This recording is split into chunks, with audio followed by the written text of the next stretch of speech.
आज रविजीलाई भारतको दिल्लीमा भाजपा सरकारले जुन मान सम्मान र इज्जत दिनुभएको छ, उहाँको इज्जत र मान सम्मानको यो दृश्य हेरेर मेरो मनको कलेजोलाई ठण्डा पुगेको छ।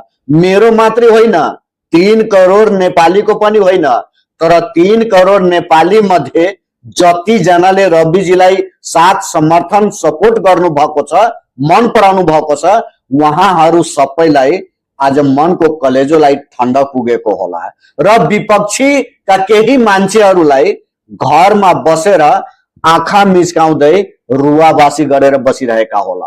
तर यो ठाउँ र यो पद, यो पोजिसन र यो मान सम्मान पाउनको लागि विगतका दिनमा रविजीले कति दुःख, कति कष्ट सहेर, कति पीडा सहेर उहाँहरू जुन आज दिल्ली जानु भएको छ र जुन मान सम्मान पाउनु भएको छ, त्यो बाटैभरि कति ठुला ठुला काँडाहरू भेटिएका छन्, सबैले बुझिसकेका छन्, जानिसकेका छन्।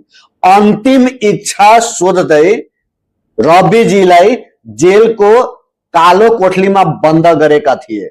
यो दिन कसैले पनि नबिर्सिनु होला र विगतका दिनमा हामी मानवहरूले जति पनि आफ्नो लाइफमा दुःख, कष्ट, पीडा सहन्छौं, त्यो भन्दा बढी एक न एक दिन भगवानले हामीलाई खुसी पनि दिएका हुन्छन्। यो कुरा त्यति सजिलो छैन। दिल्लीसम्म र यो मान सम्मान पाउनको लागि रवि लामिछाने विगतका दिनमा कति दुख, कति कष्ट, कति पीडा सहनु भएको छ, सबैलाई थाहा छ। प्रेसर बढेर, बीपी बढेर रवि लामिछानेज्यूलाई चेक जाँच नगराइकन जेलको अन्ध्यारो कोठामा बसाएर राखेका थिए।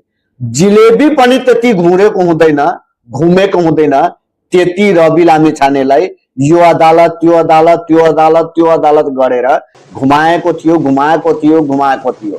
तर हेर्नुस्, समय कति चाँडै परिवर्तन हुने रहेछ भन्ने कुरो आज विपक्षीका केही मान्छेहरूले राम्रोसँग बुझिसकेको होला।